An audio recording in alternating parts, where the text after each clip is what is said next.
Ja, mense, vandag wil ek gou gesels oor die konsep van bug in en bug out.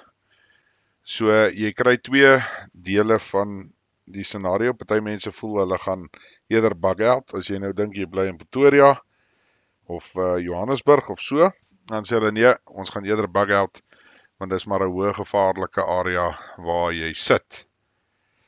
Maar ander mense wat nou op die platteland is, voel nou die teenoorgestelde want jy gaan eerder bug in want jy weet jy's bietjie meer geïsoleer ensovoorts. Maar nou wil ek gou net weer die mense se babbel bars want op die einde van die dag moet al twee van daai mense maak nie saak waar jy bly nie, moet al twee scenario's inoefen. Want weer eens kan ek nou gou die scenario skep waar jy in die platteland bly en jy word deel van 'n plaasaanval. So nou is dit tegnies gesproke 'n bug-in situasie. Dit mag dalk nie dae lank vat nie, maar dit kan ure vat. Jy weet, dit is die realiteit waarmee jy sit. So nou moet jy voorbereid wees en jou plek moet voorbereid wees dat jy wel 'n bug-in scenario kan hanteer. In die stad is dit dieselfde. As jy byvoorbeeld iemand is wat wil bug out in die stad, dan gaan jy dalk in 'n scenario sit waar jy voel jy moet nou die stad uitkom, maar al die paaie is dalk toe en jy kan eenvoudig net nie beweeg nie. Dan help dit nie, jou huis is nie so opgestel dat jy nie daar kan bly nie. Nou ons het daarvan aangeraak in die vorige video's waar jy eenvoudig maar net gaan en jy sê okay, jy weet hier is die scenario wat ons dan nou bug in en ek het gesê jy maak maar die gordyne oop en jy maak seker dat dit lyk of die plek klaar verwoes is of deurgegaan is deur die mense wat dalk nou in die strate afhardloop of in jou buurt is. Maar op die einde van die dag moet jy nog steeds jou eie selfverdediging, jou eie, al daai goeders moet opgeskep word. En as jy nou nie in die vermoë het om dit noodwendig te doen nie, moet jy na die volgende faset toe beweeg en dan nou wel by mense aansluit wat wel daai selfverdedigingsrol vir jou kan hanteer.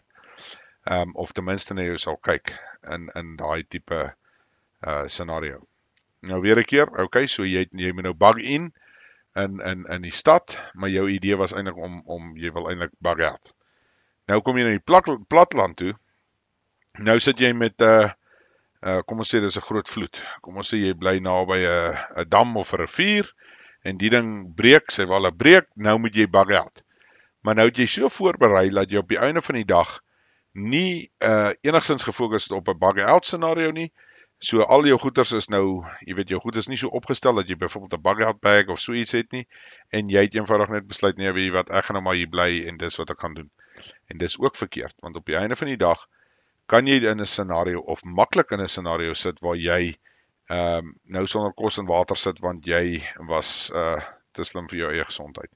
So mense, dis belangrik dat jy al twee van hierdie konsepte baie goed verstaan. En al twee is van waarde en al twee is van toepassing. Maak nie saak waar jy bly of wat jou scenario is nie. So sorg maar dat jy jou bug-out bag het. Hoopelik het jy nooit nodig om te gebruik nie. Jy weet, dan is dit tot voordeel. En sorg dat jy wel 'n groter skaalse prepping doen wat jy dan in jou voertuig kan vat en wegbeweeg of 'n trailer raak of wat ook al die scenario is, laat as jy dan nou moet bug out.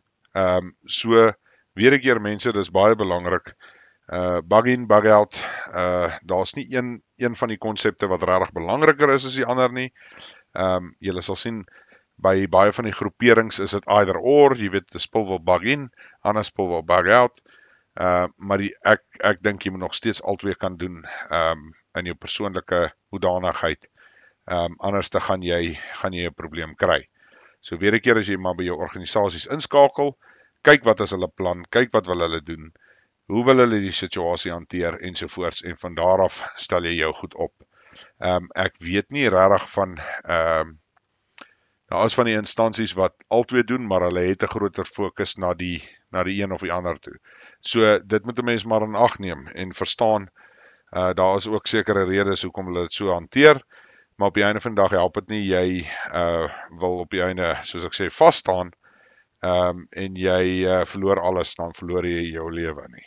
of jy wil beweeg, maar jy kan nie beweeg nie want jy het niks voorberei nie.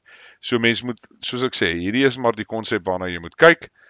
En dit is belangrik dat jy dit verstaan, dat al twee is belangrik.